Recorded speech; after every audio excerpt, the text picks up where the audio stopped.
வணக்கம். ஆசிரியர் தகுதி தேர்வுக்கு படித்துக் கொண்டிருக்கும் ஆசிரியர்களுக்கான பதிவு தான் இது. நீங்கள் கேட்ட பதிவை தான் நான் கொடுத்துட்ருக்கேன். அந்த மாதிரி இதுவும் நிறைய பேர் வாட்ஸ்அப்பில் கேட்ட பதிவு தான். அதாவது 5ஆம் வகுப்புக்குள்ளே இருக்கிறத நான் புக்கை பார்க்காம வெறும் எம்சிக்யூவாகவே படிக்கணும் அப்படின்னு நினைக்கிறீங்க. இது 5th உள்ளது மட்டும் எம்சிக்யூவாக ரெடி பண்ணியிருக்கேன். கொஞ்சம் பேர் கேட்டாங்க. உங்களுக்கு ரெடி பண்ணி கொடுத்த கேள்வியை தான் நம்ம இப்போது பதிவாக பார்க்க போகிறோம். பார்க்கலாம். நிறைய பேர் படிச்சிருப்பீங்க. நிறைய பேர் ரிவிஷன் பண்ணுறதுக்கு தயாராக இருப்பீங்க. அதே மாதிரி படிக்காதவங்களும் இதை மெமரி பண்ணிக்கோங்க. படிச்சிருந்தீங்கன்னா நான் ஆன்சர் சொல்கிறதுக்கு முன்னாடி ஆன்சர் சொல்லுங்கள். இன்னும் கொஞ்ச நாள் தான் இருக்குது. படிங்க, பாஸ் பண்ணிடலாம். பாக்கி எல்லா டெஸ்ட் எக்ஸாமே வரப்போகுது. எஸ்ஜிடி கன்ஃபார்மாக வரப்போகுது. உங்களுக்கு அந்த கலந்தாய்வு இப்போ கவுன்சிலிங் போயிட்டுருக்கு. அதுக்கு அடுத்து உங்களுக்கு எவ்வளோ பேர் அப்படின்னு சொல்லி நடக்க வேண்டியது கண்டிப்பாக நடக்கும் அப்படின்னு சொல்லியிருக்காங்க. அதனால் படிங்க. நைட்டு 1 மணிக்கு கூட மெசேஜ் பண்ணி கண்டிப்பாக எஸ்ஜிடி வருமா அப்படின்னு கேட்குறீங்க. அந்த எஸ்ஜிடி வருமா அப்படிங்கிற தாட்டை கட் பண்ணிவிட்டு கண்டிப்பாக எஸ்ஜிடி வரும், படிக்கணுங்கிறத எப்போல்லாம் உங்களுக்கு தோணுதோ, ஏன்னா ஹவுஸ் ஒய்ஃப் இல்லையா, உங்களுக்கு எப்போ வேணால் டைம் கிடைக்கும். அந்த டைம் உங்களுக்கு உட்கார்றதுக்கோ ஃப்ரீயாக இருக்கிறதுக்கோ உங்களுக்கு ஒரு டைம் கிடைக்குதுன்னா அந்த டைம் உங்களுக்கு படிக்கிறதுக்கான டைமு ஃபஸ்ட்டு கிடைக்கும்போது பிளான் போட்டுக்கோங்க. அடுத்த டைமில் படிக்க ஸ்டார்ட் பண்ணுங்கள். ஒரு நாளைக்கு என்னென்ன படிக்கணுங்கிறத பிளான் போட்டு படிச்சுக்கிட்டே இருங்க. கண்டிப்பாக உங்களுக்கான வெற்றி உங்களுக்கு வரும். உங்கள் லைஃப்பையே உங்களால் மாற்ற முடியும். படிக்கலாம். ஃபஸ்ட்டு கேள்வி. தமிழை என் உயிர் என்பேன், தமிழை என் உயிருக்கு இணையானது என்பேன் என்று கூறியவர் யார்? கனியிட ஏறிய சுழையும் அந்த பாட்டில் எனினும் தமிழை என் உயிர் என்பேன் அப்படின்னு சொல்லியிருப்பார் பாரதிதாசன். தமிழை என் உயிருக்கு இணையானது என்று சொன்னவர் பாரதிதாசன். அடுத்து, நனிபசு பொழியும் பாலும் என்பதில் நனி என்பதன் பொருள் என்ன? நனிபசு அப்படிங்கிறதுல நனி அப்படிங்கிறது என்ன? அது ஒரு உரிச்சொல். இங்கே என்ன இதில் வந்திருக்கு, என்ன மீனிங்கில் வந்திருக்கு அப்படின்னா மிகுதி. நனிங்கிறது உரிச்சொல், மிகுதி அப்படிங்கிற சொல்லில் வந்திருக்கு. 3வது கேள்வி பாருங்கள். பனிமலர் ஏறிய தேனும் காய்ச்சும் பாகிடை ஏறிய சுவையும் என்னும் பாடல் அடியில் பனிமலர் பாகிடை என்பது எதற்கு எடுத்துக்காட்டு? பனிமலர் பாகிடைங்கிறது எதற்கு எடுத்துக்காட்டு? இயைபுக்கா மோனைக்கா?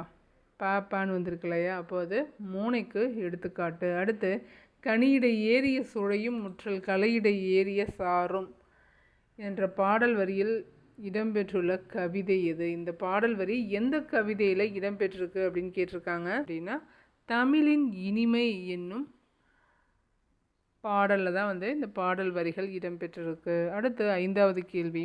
எப்படி வேணால் கேட்பாங்க, அதுக்காக இந்த மாதிரி மாற்றி மாற்றி கொடுத்துருக்காங்க. கீழ்கண்டவற்றில் சரியான பொருத்தங்கள் எவை? சொற்பொருளில் கனி அப்படின்னா கரும்புன்னும், முற்றல்னா பழம்னும், நனி அப்படின்னா மிகுதி, நல்கிய அப்படின்னா வழங்கிய. இதில் எது சரியான பொருத்தம்னு கண்டுபிடிங்க. கனி அப்படின்னா பழம்னு வரும். முற்றல் அப்படிங்கிறதுக்கு பழம் அப்படிங்கிறது தவறு. அப்போது கனிங்கிறது தான் பழம். நனி அப்படின்னா மிகுதிங்கிறது சரி. நல்கிய அப்படின்னா வழங்கிய அப்படிங்கிறது சரி. அப்போது 3ம் 4ம் மட்டும்தான் சரி. இங்கே எங்கே இருக்குது? 3ம் 4ம் சரி. 6வது கேள்வி பாருங்கள். கனியிடை ஏறிய சுழையும் முற்றல் கலையிடை ஏறிய சாரும். கவிதையோட ஆசிரியர் யார்? புரட்சி கவிஞர் பாரதிதாசன். பனிமலர் ஏறிய தேனும் காய்ச்சும் பாகிடை ஏறிய சுவையும் நனிபசு பொழியும் பாலும் தென்னை நல்கிய குளிரில நீரும் இனியன என்பேன், எனினும் தமிழை என் உயிர் என்பேன் கண்டீர்னு சொல்லியிருப்பாரு. பாடல் வரிகளில் எதை வேணால் கேட்பாங்க, மிஸ் பண்ணிடாமல் ஆன்சர் பண்ணிவிடுங்க. அடுத்து பாருங்கள். கீழ்கண்ட கூற்றுகளை ஆராய்க. பாரதிதாசன் கவிதைகள் என்னும் நூலின் முதல் தொகுப்பில் தான் தமிழின் இனிமை இருக்குது. முதல் தொகுப்பில் தான் தமிழின் இனிமை இருக்குதுன்னு சொல்லியிருக்காங்க. பாரதிதாசன் கவிதைகள் என்னும் நூலில் 2ஆம் தொகுப்பில் தமிழின் இனிமைகள் இருக்குதுன்னு சொல்லியிருக்காங்க. தமிழின் இனிமைங்கிறது எந்த தொகுப்பில் இருக்குது? இந்த வரிகள் எதில் இருக்குதுன்னு கேட்டால் தமிழின் இனிமைன்னு சொல்லணும். தமிழின் இனிமைகள் பாரதியார் கவிதை தொகுப்பில் எந்த தொகுப்பில் இருக்குது? கூற்று 1 சரி, கூற்று 2 தவறு. அப்போது எதில் இருக்குது? முதல் பகுதியில் தான் இருக்குது. அடுத்து 8வது கேள்வி.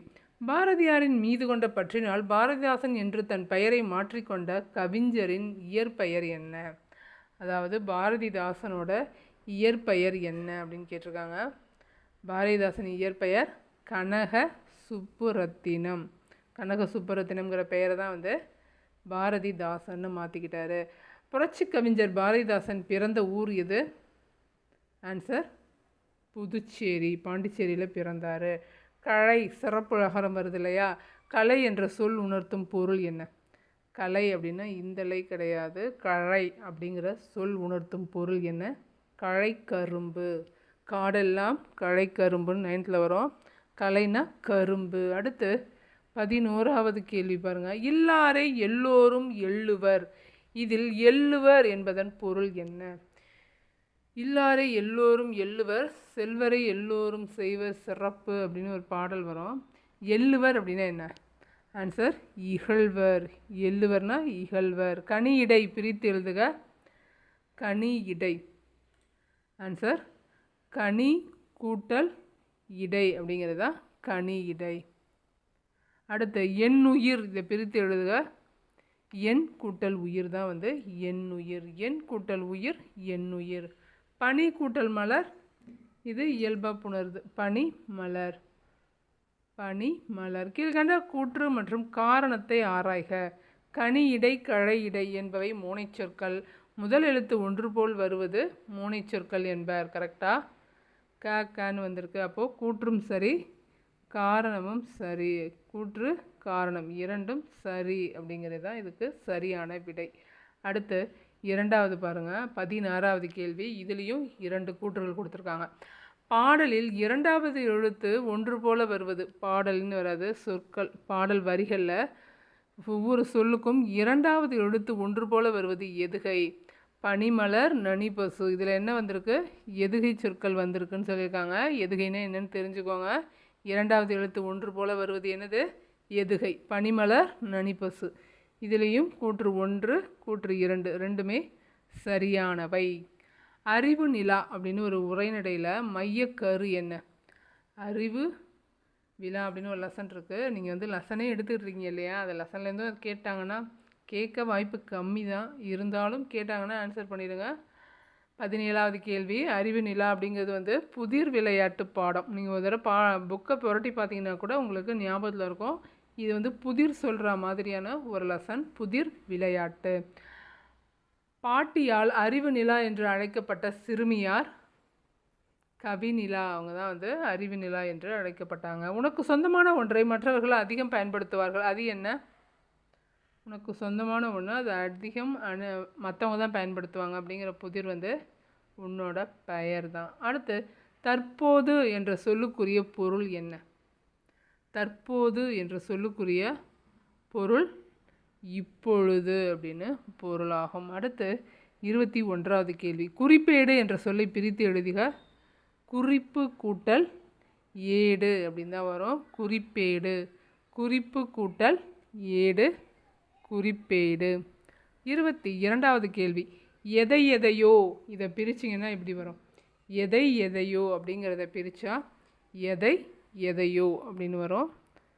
ஏ தான் இதுக்கு ஆன்சர். அமைதி கூட்டல் ஆகி என்பதை சேர்த்து எழுத கிடைக்கும் சொல் அமைதியாகி. அமைதி கூட்டல் ஆகி அமைதியாகி. திரும்ப திரும்ப, இதில் இப்பு வருமா வராதா? திரும்ப திரும்ப என்பதை சேர்த்து எழுத கிடைக்கும் சொல் திரும்ப திரும்ப.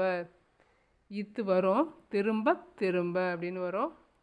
24க்கு ஆன்சர் பி. 25 பாருங்கள். என்ன சத்தம் அப்படிங்கிறது ஒரு கவிதை. அது என்ன வந்து எப்படி இருக்கும் அப்படின்னா கனவாக இருக்கும். என்ன சத்தம் அப்படிங்கிறது சத்தத்தை அதிகமாக சொல்கிற மாதிரி இருக்கும். என்ன சத்தம்ங்கிற லெசனோட கருப்பொருள் கனவு. என்ன சத்தம் என்ற கதையின் நாயகன் யார் அப்படின்னா செழியன் அப்படிங்கிறவன் தான் அந்த கதையின் நாயகனாக இருப்பான். 27வது கேள்வி. நம் முன்னோர்கள் எப்பொருளை எச்சொல்லால் எவ்வாறு வழங்கினார்களோ அப்பொருளை அச்சொல்லால் அவ்வாறே வழங்குவது என்ன? இது போன எக்ஸாமில் கேட்டிருந்தாங்கன்னு நினைக்கிறேன். மரபுக்கு தான் இது இலக்கணம். முன்னோர்கள் எப்பொருளை எச்சொல்லால் எவ்வாறு வழங்கினார்களோ அதை அப்படியே எடுத்து நாமளும் பயன்படுத்துகிறோம் அப்படின்னா அது மரபு. மாத்திரைன்னு வரும்போது என்ன செய்யணும்? மாத்திரை குடித்தான்னு சொல்லக்கூடாது. மாத்திரை விழுங்கினான் அப்படின்னு சொல்லணும். மாத்திரை விழுங்கினான் அப்படின்னு சொல்லணும். சரி, மாத்திரை விழுங்கினான்ங்கிறது எதற்கு சான்று? பெயர் மரபா, பண்பு மரபா, வினை மரபா? ஒரு செயல் நடைபெறுது இல்லையா? அப்போ அது வினை மரபு. மரத்தின் மேலிருந்து குரங்குகள் டேஷ் ஓசை கேட்டது. குரங்குகள் கத்துறது என்னன்னு சொல்லுவோம்? குரங்கு அழப்பும். குரங்கு அழப்பும். 30வது கேள்வி பாருங்கள். பறவைகளின் இறக்கைகளை டேஷ் என அடித்து கொண்டது. இது அப்படியே புக்கில் இருக்கலான்னு புக்கில் இருக்கிறது அப்படியே படிக்கிறதுக்கு கொடுத்துருக்கான். அங்கும் இங்கும் பறந்தன, அடித்து கொண்டு அங்கும் இங்கும் பறந்தன. எப்படி அடித்தது? சலசலன்லாம் அடிக்கல, படபடவென அடித்து கொண்டது. 31வது கேள்வி பாருங்கள். கீரி டேஷ் செடிகளில் மறைவில் இருந்து ஓடியது. கீரி பிள்ளையா கன்றா குஞ்சா? கீரி பிள்ளை. கீரி பிள்ளைன்னு வரும். கீரியோட குழந்தை வந்து கீரி பிள்ளைன்னு சொல்லணும். அடுத்து பூச்செடிகளில் வண்டுகள் போடுற சத்தத்தை என்னன்னு சொல்லுவோம்? வண்டு முரளும். வண்டு முரளும். எல்லாமே உங்களுக்கு வந்து சாதாரண விஷயமா தெரியலாம், ஆனால் படிச்சிருங்க. ரொம்ப மைனூட்டான விஷயத்தில் விட்டுறாதீங்க. ஏன்னா எக்ஸாம் முடிச்சுட்டு நிறைய பேர் சொல்கிறீங்க, மேடம் எனக்கு 1 mark madam, 2 mark madam, 4 mark மேடம்ங்கிறீங்க. அதனால் ஒரு விஷயத்தையுமே கவனமாக படிங்க. தென்னை மரத்திலிருந்து பூனை டேஷ் ஓசையும் நாயின் டேஷ் ஓசையும் கேட்டன. பூனை கீச்சிடும். பூனை என்ன செய்யும்? பூனை சீரும். பூனை சீரும், நாய் குறைக்கும். பூனை சீரும், நாய் குறைக்கும். அடுத்து தவறானது இருந்தால் கண்டுபிடிக்கணும். புலி உருமும், ஆடு கத்தும். ஆந்தை அலரும், பாம்பு சீரும். குதிரைக்கு வந்து குட்டி, மான் கன்று. புலிக்குட்டி, கீரி பிள்ளை. இதில் தவறானது எது அப்படின்னு கேட்டிருக்காங்க. தவறானது புலி பரல்னு வரணும். இங்கே இருக்குது புலி, புலிப்பரல், கீரி பிள்ளை அப்படிங்கிறது தான் தவறு. புலிப்பரல்னு வரணும். அதனால் இது தவறு. கீரிக்கு கீரி பிள்ளை தான் வரும். அடுத்து சரியானதை தெரிவு செய்க. நீர் குடித்தான், பால் பருகினான். சுவர் கட்டினான், முறுக்கு தின்றார். அம்பு எறிந்தான், அம்பு எறிந்தார். அம்பு எய்தார்னு வரணும். பூ கொய்தார், கூடை வனைந்தார்னு வரணும். சுவர் எழுப்பினார்னு வரணும். இங்கே அம்பு எய்தார்னு வரணும். அப்போ இது 3மே தவறு. நீர் குடித்தான், பால் பருகினான் அப்படிங்கிறது தான் சரியானது. எதுக்கு இப்படிலாம்னா 4 வார்த்தையாக கொடுத்து கூட ஏதோ ஒன்று நினைக்க கண்டுபிடிக்கிற மாதிரி வரும். கவனமாக ஆன்சர் பண்ணுங்கள். ஷேட் பண்ணுறதையும் ப்ராக்டிஸ் பண்ணுங்கள். ஆட்டு டேஷ் ஆட்டையும் மாட்டு டேஷ் மாட்டையும் அடைத்தனர். ஆட்டு தொழுவத்தில் ஆட்டையா இல்லை ஆட்டு பட்டியிலையா? ஆட்டை பட்டியில் அடைப்பாங்க, மாட்டை தொழுவத்தில் கட்டுவாங்க. மாட்டை தொழுவத்தில் கட்டுவாங்க. அடுத்து எலி. இந்த லை டிஃப்ரெண்ட் தெரியணும், கேட்க வாய்ப்பு இருக்குது. எலி வலை, சிலந்தி வலை. பெரிய லகரம் தான் வந்து எலிக்கு வரும். சின்ன லகரம் வந்து மேல்நோக்கு லகரம் வந்து சிலந்திக்கு வரும் அப்படின்னு ஞாபகம் வச்சுக்கோங்க. சிலந்தி வந்து சின்னது தானே, சிலந்தி மேலே பார்த்து கட்டும் அப்படின்னு கூட ஞாபகம் வச்சுக்கோங்க. சிலந்திக்கு மேல்நோக்கு லகரம். நம் முன்னோர்கள் சொன்னவாறு நாமும் சொல்வது மரபு. ரிப்பீட் ஆயிடுச்சு. அடுத்து பாருங்கள். காட்டில் யானை என்ன செய்யும்? யானை பிளிரும். ஆந்தை அலரும் என்பது எந்த மரபிற்கு சான்று? அலருங்கிறது சத்தம் தானே, அப்போ அது ஒளி மரபுக்கு சான்றாக அமைகிறது. ஆந்தை அலரும் என்பது ஒரு ஒளி மரபு. அடுத்து 41வது கேள்வி. புலி, இப்போ சொன்னோம் இல்லையா, புலி பரல். புலி பரல்னு வரணும். புலி பரல். அடுத்து 42வது கேள்வி. பூ பறித்தாள் என்பது வினை மரபு. பூ பறித்தாளுங்கிறது வினை நடந்தால் அது வினை மரபு. ஒருமை பன்மை பிழை அறிந்து சரியானதை தெரிவு செய்க. ஒருமை பன்மை பிழை அறிந்து சரியானதை தெரிவு செய்ய சொல்லியிருக்காங்க. குரங்கு அளப்பும் ஓசை கேட்டதா கேட்டனவா? அணில் ஓடி பிழைத்து விளையாடியது, ஓடி பிடித்து விளையாடியது. 43க்கு குயில் ஒன்று கூ கூ என கூவியது. இது மட்டும்தான் வந்து சரியானது. குரங்குகள் அளப்பும் ஓசைகள் கேட்டன அப்படின்னு வருமா? கேட்டதுன்னு வரணும். அணிகள் ஓடி பிடித்து விளையாடின அப்படின்னு வரணும். அப்போ இங்கே கரெக்டு தானே. குரங்குகள் அளப்பும் ஓசை கேட்டன. குயில் ஒன்று குக்கு என்று கூவியது. காட்டில் வேடன் அம்பு எய்தனர் அப்படிங்கிறது தவறு. அப்போ இதுவும் தவறு. இந்த இடத்துல மட்டும் குரங்குகள் அளப்பும் ஓசை கேட்டதுன்னு வந்திருக்கணும். கேட்டனன்னு வந்துருச்சு. அப்படி பார்த்தா இது வந்து கேட்டதுன்னு வந்தால் தான் இது தவறு. இப்போ கேட்டன அப்படின்னு இருக்கிறதுனால நம்ம என்ன பண்ணலாம்? 2த்தையுமே ஆன்சராக சொல்லிடலாம். இது ரெண்டுமே ஆன்சர். ஓகேவா? குரங்குகள் அளப்பும் ஓசை கேட்டன அப்படிங்கிறது பன்மைக்கு பன்மையே வந்திருக்கு. சரி. அதே மாதிரி குயில் ஒன்று குக்கு என்று கூவியது, இதுக்கும் ஒருமைக்கு ஒருமையே வந்திருக்கு. அப்போ இது ரெண்டுமே சரியானது.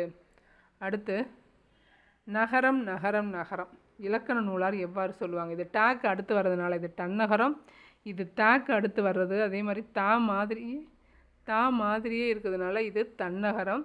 இது லாஸ்ட்டாக ராக் அடுத்து வரும், அதனால இது ரன்னகரம்னு சொல்லுவாங்க. அப்போது தன்னகரம் தன்னகரம் ரன்னகரம் அப்படின்னு தான் இலக்கண நூலார் அழைப்பாங்க. நீங்களும் டீச்சர்ஸ் தானே, அப்போ நம்மளும் அப்படி தான் அழைக்கணும்.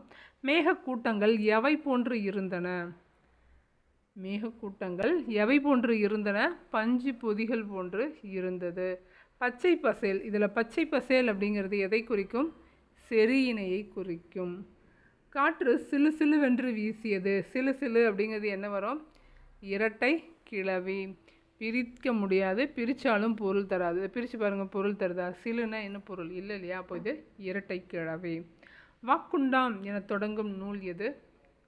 வாக்குண்டாம் நல்ல மனமுண்டாம்னு தொடங்குறது மூதுரை. வாக்குண்டாம் என தொடங்குவது மூதுரை. 49வது கேள்வி பாருங்கள். ஓடு மீன் ஓட உருமீன் வருமளவும் வாடி இருக்குமாம் கொக்கு என்ற பாடல் வரி இடம்பெற்றுள்ள நூல் மூதுரை. கீழ்கண்ட கூற்றுகளை ஆராய்க.